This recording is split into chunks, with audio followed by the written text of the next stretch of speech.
దాగుండాడమ్మా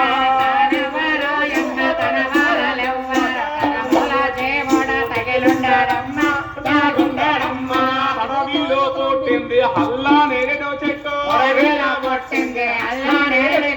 పూత పూసిన చెట్టు కాతా కాసేనమ్మా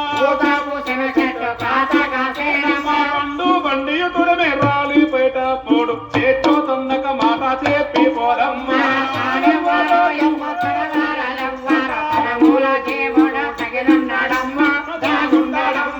ప్రమాదాలు తెసి పరగా సమరుభూతి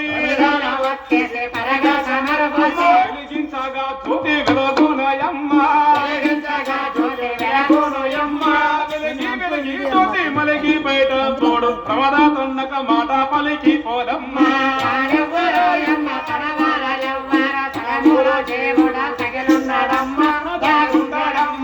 కంపా పుల్లలో తెచ్చి కాకి గూడును వల్లి ఊటీలోనొక గుడ్డు పెట్టోనోయమ్మా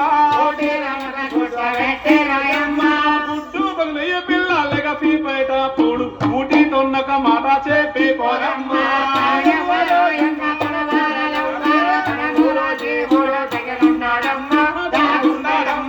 అడవి అంతా తిరగి హలవి గాని చోట తేనె తీగలు తెచ్చే పెట్టోనోయమ్మా తేనె తాగి ఈ గల్లెగా పీపేట పూడు తొట్టి తొన్నక మాట చెప్పి పోరమ్మా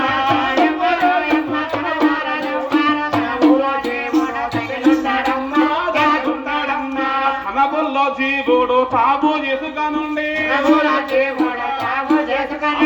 ఆరు బరున చోను వరసాలన్నీ కలిపి తనకు శిలంబాయ జీవుడెల్లి పాయ చేత తన్నక మాట చెప్పి పోగమ్మా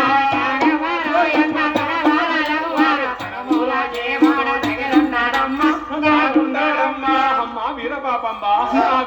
కొడక ఎందుకు కొడతావు తల్లి నువ్వు పోయిన జన్మలో ఎంతమంది తల్లిగా జన్మించి వచ్చావో నేను ఎంతమంది కొడుకుగా వచ్చాను ఈ జన్మకు నువ్వు తల్లిగా వచ్చావు నేను కొడుకుగా వచ్చాను అమ్మా వీరపాపమ్మ తల్లి చేసిన పాపం తల్లి అనిపిస్తాది కొడుకు చేసిన పాపం కొడుకే అనిపిస్తాడు తల్లికి కొడుకు ఎలాంటి సంబంధం లేదమ్మా అమ్మా వీరపాపమ్మ